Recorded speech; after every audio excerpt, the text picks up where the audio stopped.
Assalamualaikum warahmatullahi wabarakatuh. Salam sejahtera bagi kita semua. Kepada Dewan Juri yang terhormat, Bapak, Ibu yang saya hormati, dan teman-teman yang saya banggakan. Pada kesempatan yang baik ini, marilah kita panjatkan puji syukur kehadirat Allah Subhanahu wa Ta'ala yang telah memberikan kita semua nikmat dan hidayahnya sehingga kita bisa berkumpul dalam keadaan sehat pada hari ini untuk mengikuti acara Lomba Pidato ICF 2024. Perkenalkan, nama saya Viola Azara Sugihartono dari SMP Negeri 9 Semarang. Sebelumnya, saya ada pantun. Jalan-jalan pergi ke India, jangan lupa membeli permata. Aku bangga menjadi anak Indonesia, karena Indonesia tanah air tercinta. Dewan Juri, Bapak, Ibu yang saya hormati, dan teman-teman yang saya banggakan. Indonesia adalah negara yang sangat kaya baik dari sumber alamnya maupun sumber daya manusianya yang majemuk.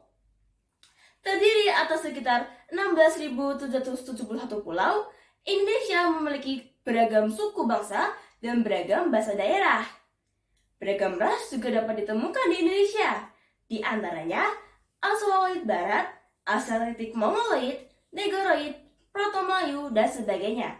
Dari sisi agama dan kepercayaan juga beragam, mulai dari Islam, Kristen, Katolik, Hindu, Buddha, dan Konghucu. Keberagaman masyarakat kita merupakan kekayaan bangsa Indonesia. Hal ini merupakan sisi positif karena menjadi daya tarik bangsa lain untuk datang ke Indonesia. Tetapi di hal lain, dampak negatif keberagaman ini yang memicu banyaknya konflik antar suku, antar daerah, antar ras, bahkan antar agama. Dan yang paling hangat adalah konflik antar golongan. Baru-baru ini, pemilu presiden kita lalui dan ketegangan masih terjadi. Perbedaan prinsip, perbedaan pendapat, perbedaan keyakinan, merasa pilihan yang paling baik, paling benar, dan pantas sebagai pemimpin. Hal ini terkadang menimbulkan perpecahan bangsa, bahkan kerusakan norma yang berada di masyarakat.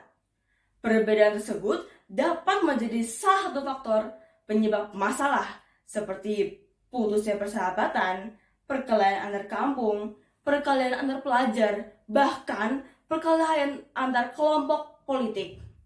Pertanyaan saya, bukankah kita semua saudara setanah air? Bukankah kewajiban kita semua sebagai warga negara Indonesia untuk mewujudkan kedamaian bermasyarakat? Lalu, apa yang dimaksud dengan inklusif? Dan bagaimana kita sebagai warga negara berusaha mewujudkannya? Dewan Juri, Bapak, Ibu yang saya hormati, dan teman-teman yang saya banggakan. Dalam Kamus Besar Bahasa Indonesia, KBBI, inklusif berarti termasuk atau terhitung. Adapun dalam konteks yang lebih luas, inklusif dapat diartikan sebagai keterbukaan terhadap segala keberagaman yang ada. Dengan demikian, masyarakat yang inklusif adalah masyarakat yang tidak membatasi atau menutupi diri dari keberagaman yang ada di sekitar mereka. Atau bisa dikatakan sikap yang mengakui, menghargai, dan menerima keberagaman dalam masyarakat. Inklusivitas juga membutuhkan kesadaran dan upaya bersama.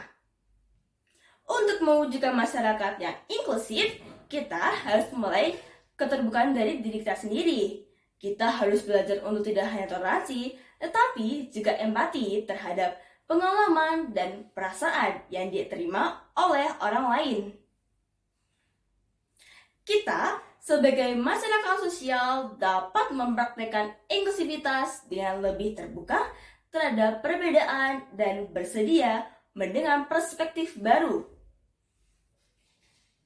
Menghargai keberagaman dalam masyarakat tanpa membeda-bedakan jenis kelamin, agama, ras, etnis, ataupun latar belakang sosial.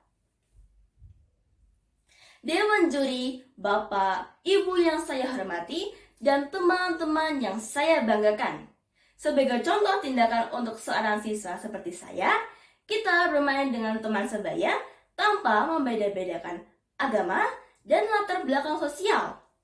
Entah itu teman yang kaya, sederhana, ras dan etnis apapun, kita selalu berusaha untuk menjaga kerukunan di sekolah. Kemudian, kita sebagai masyarakat yang berbudi luhur harus menjunjung tinggi pendidikan inklusif, di mana semua siswa dengan kondisi apapun dan bagaimanapun harus tetap mempunyai hak yang sama dalam hal pendidikan. Masyarakat Indonesia harus lebih terbuka mengenai latar belakang yang dialami oleh para siswa. Sangat tidak dianjurkan untuk membeda-bedakan kondisi dari siswa, baik kondisi ASD, ADHD, maupun kondisi genetik lainnya, mempunyai hak dan tujuan yang sama serta setara untuk mengenyam dunia pendidikan. Mereka layak ada di posisi yang sama seperti siswa pada umumnya. Dengan cara ini, kita semua dapat membangun masyarakat yang lebih adil, harmonis, dan penuh kebersamaan hingga kita dapat kembali ke semboyan bangsa Indonesia, yaitu Bhinneka Tunggal Ika. Dewan juri, Bapak, Ibu yang saya hormati, dan teman-teman yang saya banggakan. Sekian pidato dari saya mengenai merangkul keberagaman dan inklusi. Dari beribu kata yang sudah saya sampaikan tadi, jika ada kata yang dirasa kurang berkenan, maka saya harap bisa diberi ruang maaf untuk itu. Semoga apa yang sudah saya sampaikan tadi bisa menjadi renungan bersama dan memberikan manfaat dalam kehidupan kita. Saya ucapkan terima kasih atas perhatiannya. Dan sekali lagi, mohon maaf jika ada kesalahan apapun. Wassalamualaikum warahmatullahi wabarakatuh.